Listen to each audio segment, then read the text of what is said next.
निरंजन अलख निरंजन अलख निरंजन हो अलख निरंजन अलख निरंजन अलख निरंजन हो अलख निरंजन।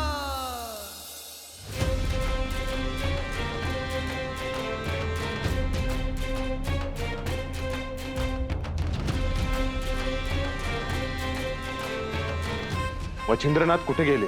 ते निघून गेले की काय? नाही, मच्छिंद्रनाथ असे सहज निघून जातील असं वाटत नाही.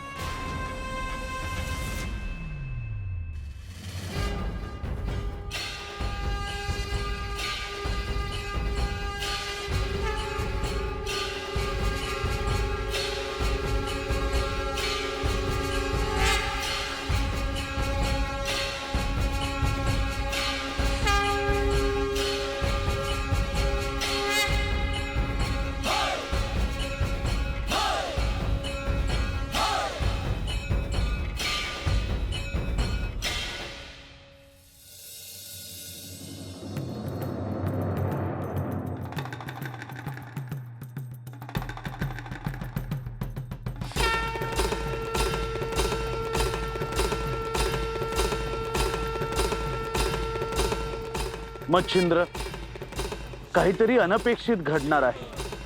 तू करत असलेले कार्य सोपे नाही. तू जे कष्ट करतो आहे त्यामुळे तुला जे अपेक्षित आहे ते निश्चितच साध्य होईल, यात शंका नाही. तुझ्यावर येणारी संकट ही अटळ आहे, पण ती संकट नसून तुझ्या सामर्थ्याची परीक्षा पाहिली जाणार आहे. तू एक अजेय योद्धा आहेस. माझा तुला आशीर्वाद आहे. शुभम भवतु.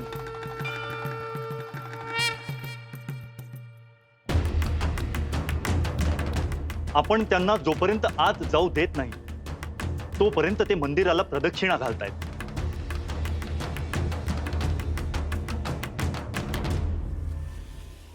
हे हिंगळाई माते, मला जरी मंदिरात येण्यापासून अडवले असले तरी मी तुझ्या मंदिराच्या प्रदक्षिणा घालतो आहे.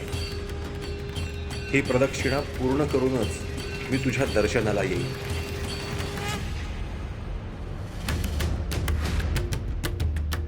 मच्छिंद्र, तुझी श्रद्धा भक्ती पाहून आनंद झाला.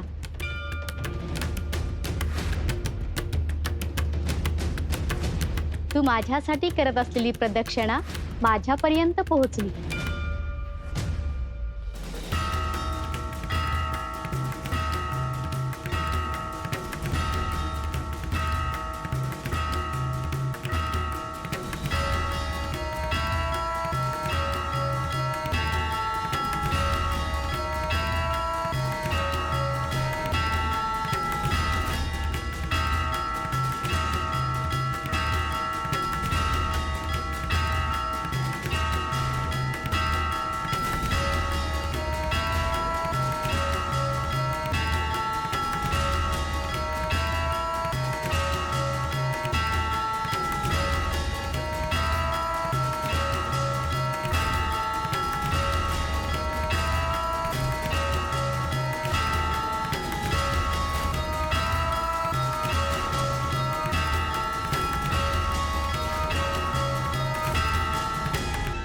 तुम्ही माझा मार्ग सोडा. मला आज जायचे आहे.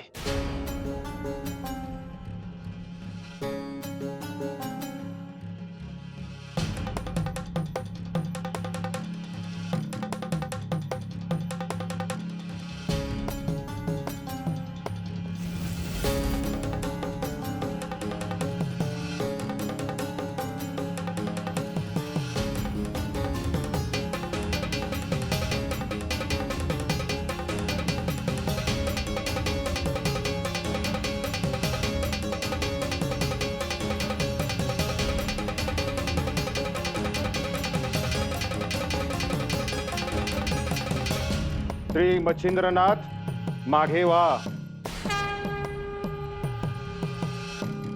तुझ्या हातात शस्त्र दिसले म्हणून मी मागे होऊ?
बाहेरून भैरवांच्या आणि योग्यांच्या गर्जना ऐकू येत आहेत.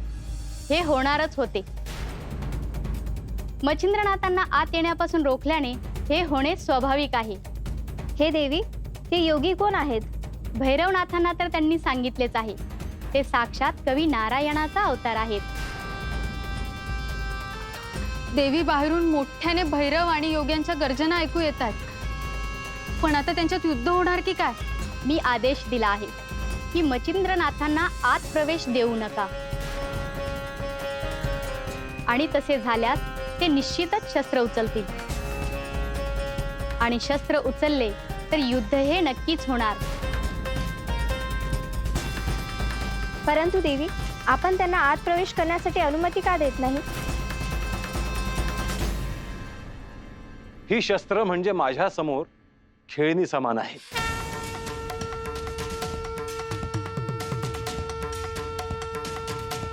अजून धनुष्याला बाण लावायचा आहे. अजूनही सांगतो, मच्छिंद्रनाथ मागे वा.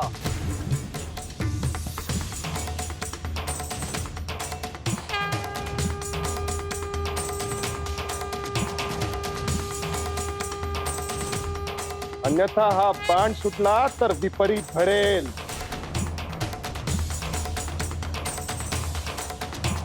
तुझी युद्धाची इच्छा आहे ती पूर्ण करूयात. फक्त तू शस्त्र सोड.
मच्छिंद्र, तू किती युद्ध कुशल आहेस आणि तुझे सामर्थ्य काय आहे याचे आज सगळ्यांना दर्शन झाले. तू हे युद्ध जिंकलेस आणि हिंगळा मातेलाही प्रसन्न केलेस. तुझ्या पुढच्या प्रवासातही शाबरी मंत्रासाठी एक एक शक्ती सहाय्यभूत होत जातील. मी तुझ्यावर खूप प्रसन्न आहे. मच्छिंद्र, तू पूर्ण संयम ठेवला आहेस आणि प्रथम शस्त्र उचललेले नाहीस, हेच आपले तत्व आहे.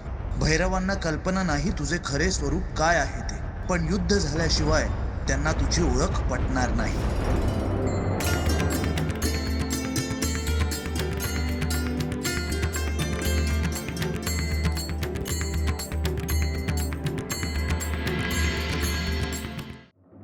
त्याला काहीतरी कारण आहे. त्यामुळे श्री मच्छिंद्रनाथांची शक्ती काय आहे याचे सर्वांना दर्शन होईल. या युद्धात मच्छिंद्रनाथ विजयी होतात की पराभूत होतात हेही समजून येईल.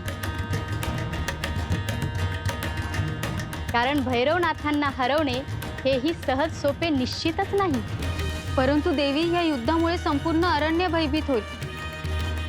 सगळे पशुपक्षी यांना इजा देखील होऊ शकते. तसे काहीही होणार नाही. या अरण्यातील सर्व पशुपक्ष्यांना माझे अभय आहे. कोणालाही काहीही त्रास होणार नाही. प्रत्येक जीव सुरक्षित राहील.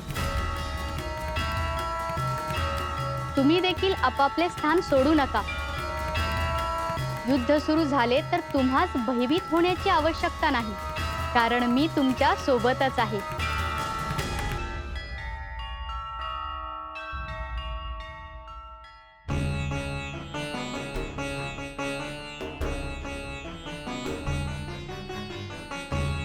ऋषीच्या वेशात तुम्ही तिघे भैरवच आहात हे मी ओळखले आहे. माझ्यापासून काहीही लपून राहू शकत नाही. मी तुम्हाला शस्त्र उचलू नका असे सांगितले होते, परंतु तुम्ही माझे ऐकले नाही. आता मी तुमच्या दिशेने वातास्त्र फेकतो आहे.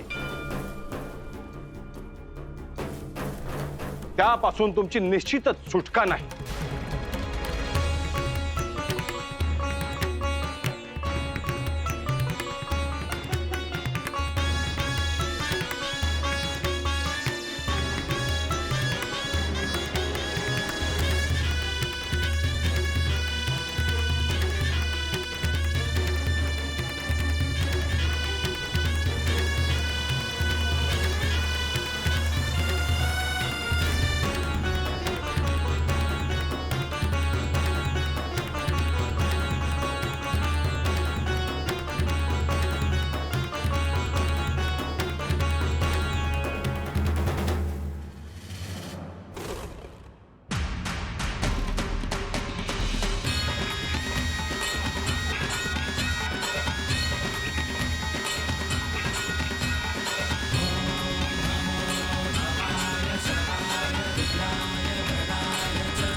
देवी, मंदिराचे द्वार उघडून बाहेर जाऊ का? बाहेर घनघोर युद्ध सुरू आहे. तुम्ही त्यात काय करणार? देवी, बाहेर जाऊन भैरवांची परिस्थिती काय आहे ते पाहून येते.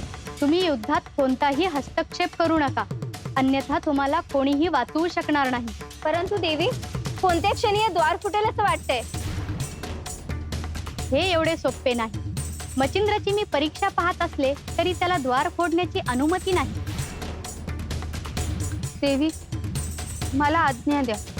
मी बाहेर जाते आणि तात्काळ परत येते. तू गेलीस तर मच्छिंद्रनाथांशी कोणताही वाद घालू नकोस. होय देवी.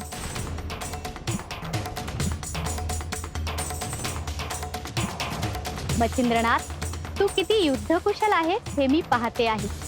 मी लवकरच तुला दर्शन देईन.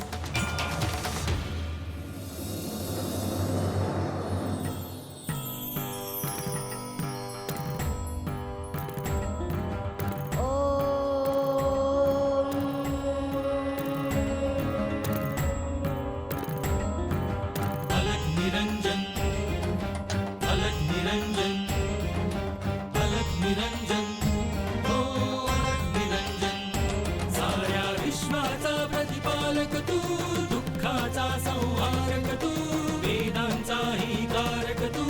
शिव हर शंभू हे नवनारायण अवतार तू दिन दुबळ्यांचा दाता तू गुरुशक्तीचा सेवक तू शिव हर शंभू अलख निरंजन ओ अलख निरंजन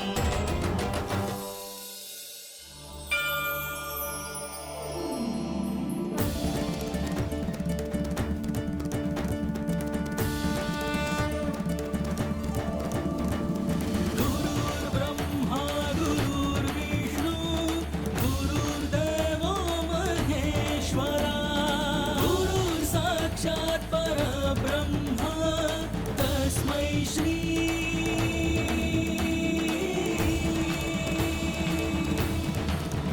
गुरुवे नमः गुरुवे नमः गोरक्ष, तुझी प्रगती पाहून मला समाधान आहे. हे प्रभू, हा ओम जसा जसा मी म्हणतो आहे तशा मला अनेक दिव्य गोष्टी दिसत आहेत. ते होणारच, कारण हा ओम सृष्टीशी जोडला गेला आहे. हे प्रभू, मला एक दृश्य दिसले. माझे गुरु आणि भैरव यांच्यामध्ये वाद सुरू आहेत. ज्या अर्थी तुला हे असे दिसले त्या अर्थी ते सत्य आहे. परंतु माझ्या गुरूंना त्यांचा विरोध का आहे? हे तात्पुरतं आहे. कोणत्याही नाथांना कायमस्वरूपी विरोध टिकणार नाही. मला माझ्या गुरूंची काळजी वाटते आहे. गोरक्ष, तू काळजी करण्याचं कारण नाही, कारण मच्छिंद्रनाथ स्वतः युद्ध कुशल आहे. पण ते एकटे आहेत. असे प्रसंग येत राहणार गोरक्ष. या निमित्ताने सृष्टीतील प्रत्येकाला नाथांच्या शक्तीचा प्रत्यय येत राहील. मला असे वाटले की मी साह्याला जायला हवे. मच्छिंद्रनाथ स्वतः समर्थ आहे. तू जसा आत्ता माझ्या समोर आहेस तसा तोही होता, आणि त्याला मी अनेक दिव्य शस्त्रही दिली आहे. त्यामुळे तू काळजी करावीस असं काही नाही, आणि या प्रसंगातूनच शुभ काहीतरी घडेल.